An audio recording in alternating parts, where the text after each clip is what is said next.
welcome to the deep dive. So we have a pretty wild stack of sources in front of us today. We're looking at things from fast food ads and gaming mice all the way to human attraction and even mentalism tricks. Yeah, it looks completely disconnected on the surface. Right, but it's not. Not at all. And that's our mission here, to pull up the universal psychological principles that actually connect all of these things. Yeah. I mean, we're going to see how the core levers of human decision-making and, influence, they're the same everywhere. So we're tracing that line. We're starting with how persuasion works in its purest form with mentalism. Pure deception, really. Yeah, exactly. Then we'll see how those same ideas show up in how we select partners, which is all evolutionary psychology. And then bring it all home with how huge corporations use those exact same tactics to win market share. And the whole point of this, for you listening, is to see the pattern. Exactly. Understanding how your attention, your memory, and your own built-in biases are being targeted. I mean, that's the key to being genuinely well-informed. It gives you back some control. Okay, let's dive in then. The ultimate manipulators of perception, mentalists. It's a performing art, right? Not actual superpowers. Right. No telepathy or mind control. It's all psychology and behavioral science. But the tricks feel impossible because they exploit this gap between what you think you saw and what really happened. And that starts with something called cold reading. Cold reading is the foundation. Yeah. The performer isn't reading your mind, they're reading you, your context. They're making incredibly fast observations. So it's not about guessing my favorite number. It's synthesizing data points about me in real time. Precisely. They're looking at the event. Is it a private party or a corporate gig? They're looking at your clothes, your age, tattoos, anything that gives them clues about, say, your socioeconomic status or what might be on your mind. So if you look younger, they might gear their statements toward the future, maybe anxiety about big life choices. Exactly. And if you appear older, they'll pivot to talk about the past, maybe paths not taken. Then they layer on the big one, the Barnum effect. Ah, the Fora effect. This is where they use these really general but flattering statements. Statements that almost anyone would agree with is a powerful psychological anchor because you project your own specific meaning onto their vague words. Like the classic, you have a great deal of unused potential, or you can be critical of yourself at times. Exactly. And who doesn't believe that about themselves? Once you accept that statement, you're hooked. You trust them, even though that phrase applies to, 90% of people? Okay, so that sets the psychological stage. But then there's the actual mechanics of controlling your attention. Our sources mention Ascanio's taxonomy of misdirection. Right. Ascanio breaks down how performers manage where you look and, more importantly, where you don't look.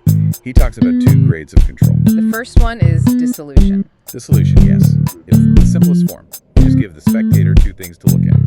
The secret move and some other harmless, innocuous event. And since our brains can't fully focus on 2 things at once, the secret just kind of fades away. It dissolves into the background. You saw it, technically, but you didn't process it. But the second grade, which is called distraction, is much more powerful.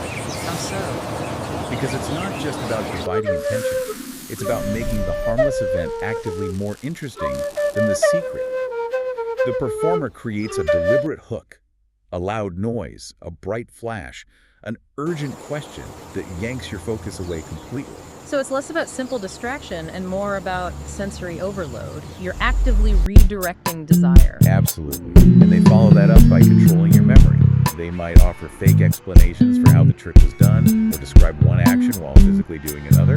By the end, your memory of the event is so jumbled, you can't possibly reconstruct it accurately. Which all leads to the idea of forcing a choice. How does a mentalist make sure you pick the one card they need you to pick while you feel like you had a totally free choice? That's equivoque, or the magician's choice. It is a masterpiece of verbal jujitsu. Yeah. It all comes down to ambiguous phrasing. So they can pivot no matter what you do. No matter what you do, they get their predetermined outcome. And it works because you, the subject, don't know the trick has multiple paths. You only see the one you went down. Can you just walk us through a really simple example? Sure. Okay, imagine 3 envelopes, A, B, and C. The mentalist needs you to end up with C. They say point to one you want to keep. If you point to C, great, done. Trick's over. But what if I point to A? Then they instantly pivot the meaning of your action. They'll say, okay, you pointed to A, we'll eliminate that one. They take A away, now you're left with B and C. And then they just do it again. They do it again. Point to one of the last 2 to eliminate. If you point to B, they say, great, that leaves you with C. If you point to C, they say, you want to eliminate C. Are you sure? They build drama, but the outcome is locked. The key is that instantaneous reframing of your choice into a rejection. And you just go along with it because you want to be cooperative. You do. And on the rare chance they truly get something wrong, a flat-out miss, they have a recovery script. The ultimate deflection, turning a mistake into a deeper insight. Exactly. They won't apologize. If they guess you're, I don't know, a plumber, and you're not, they'll immediately pivot. I see you working with your hands, building structure. And while that might not be your job, I sense you're working to develop that structured side of yourself. Suddenly, the miss makes them seem even more insightful. Okay, so if these tactics work so well in a stage show, how do they apply when the product being sold is Fess? Yeah. This moves us right into the psychology of human mating. Yeah, and at its core, this whole process is driven by desire. The guiding framework here is what's known as sexual strategies theory, or SST. And that basically says that humans have these different strategies for short-term and long-term mating, based on evolutionary trade-offs. It's all about parental investment. I mean, simply put, evolution favors different priorities in a partner depending on how much investment is required to successfully raise a child. And because of biology, there's a universal difference there. Men are generally the lesser investing sex. Right. And the theory predicts that this should lead to differences in baseline desire. And the data supports that very strongly. Across 48 different nations, men show a statistically significant greater eagerness for mating, a desire for more partners, and a willingness to have sex after a shorter amount of time. So let's talk about the signals, the cues that people look for. For women, the sources say beauty is the dominant signal. It is. Because beauty is fundamentally an honest signal of youth, health, and reproductive capacity. We're talking about cues like full lips, clear skin, symmetrical features. These are universal signs of fertility. But for male attractiveness, it gets more complicated. Interesting trade-off. Great long-term trade-offs, yeah. So highly masculine facial features, strong jaw, a prominent brow, they signal high genetic quality. And that's often prioritized by women for short-term mating. Good genes, low commitment. But there's a catch. A huge catch. Research shows women also perceive those same men as being, more antisocial, less cooperative, maybe more dishonest, basically, as potentially bad long-term partners and parents. So a woman is constantly making this calculation between a high-risk, high-reward genetic partner and maybe a more stable, lower-risk investment partner. Exactly. And what's just wild is that the environment can actually change that calculation in real time. One experiment found that when women perceived more resource scarcity around them, their preference for masculine faces went up. So when things are tough, good genes become more important for offspring survival. It seems so. But then they ran another scenario.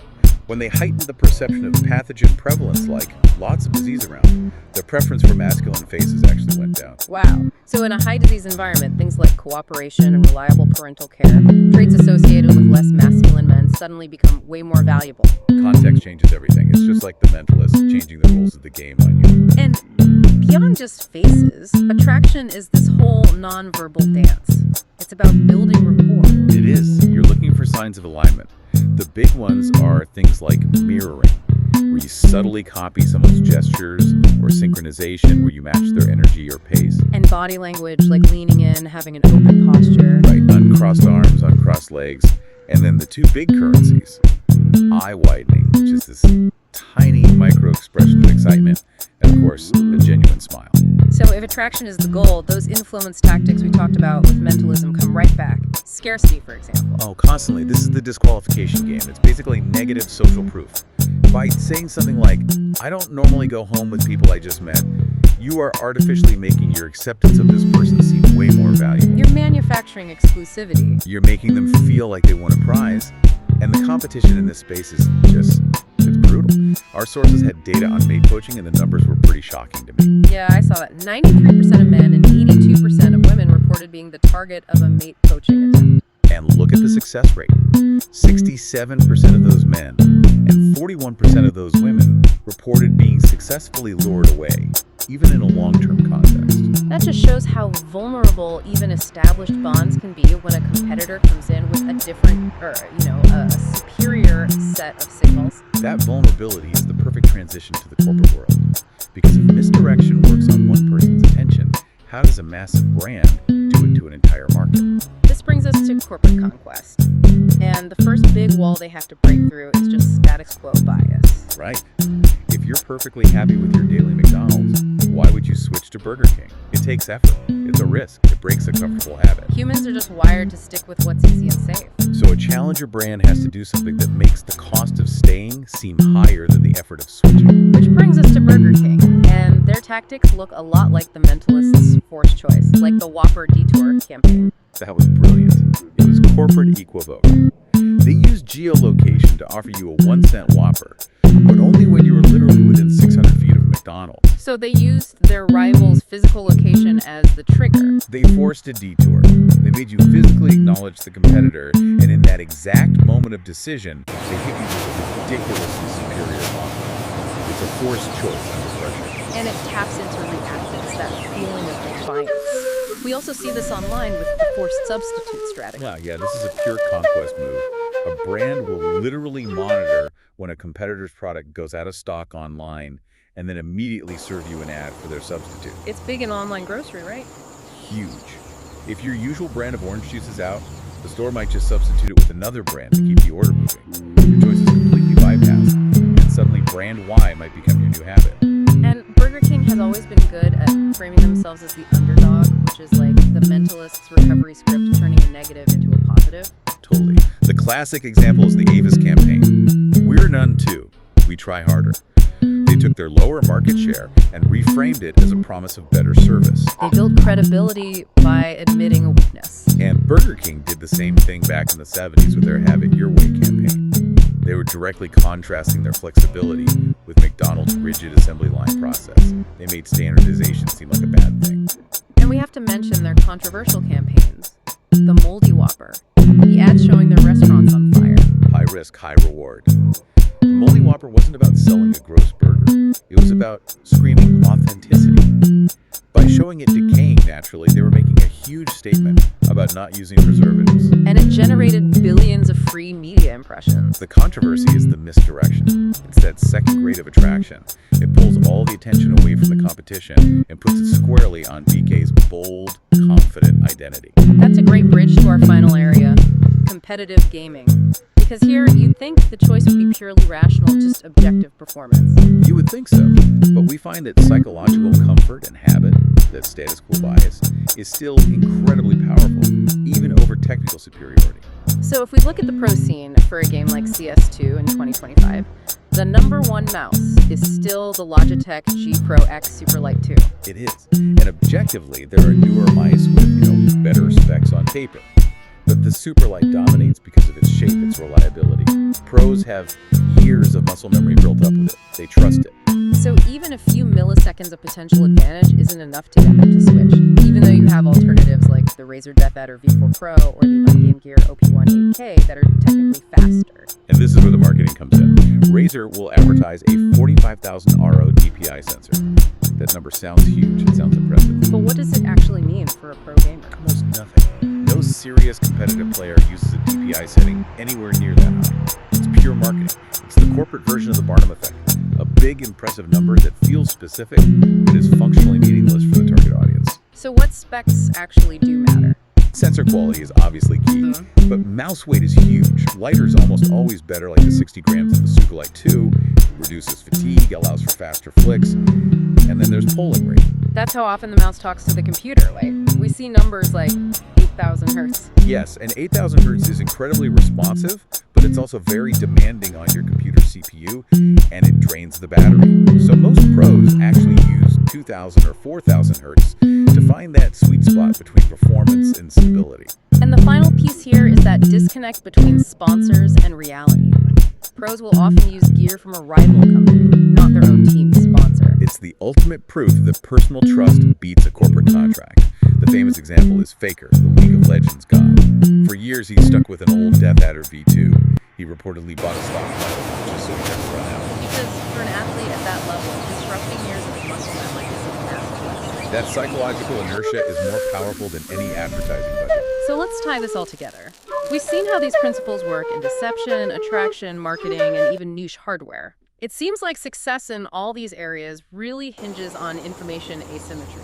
It does. In every case, the influencer, the mentalist, the strategic partner, the marketer has more information about the situation than the target does. They know the structure of the trick. They know the biases they can exploit. These are biases that are deeply wired into us from a totally different evolutionary environment. Which brings us to the final thought for you, the listener. This idea of an evolutionary mismatch. We've talked about how our mating psychology was basically optimized for small, tight-knit communities where reputation was everything. But today's world is completely different. We have dating apps with, almost infinite choice, which creates choice overload. And we have the anonymity of big cities, which allows for very low stakes, short-term interactions with almost no reputational cost. So here's the provocative thought to leave you with. How far have our ancient, evolved psychological programs been mismatched by this new environment? When our technology and social structures make short-term, low-investment strategies so easy and so scalable, what does that actually imply for the future of human behavior and maybe for the future of stable, long-term relationships? That's the deep dive.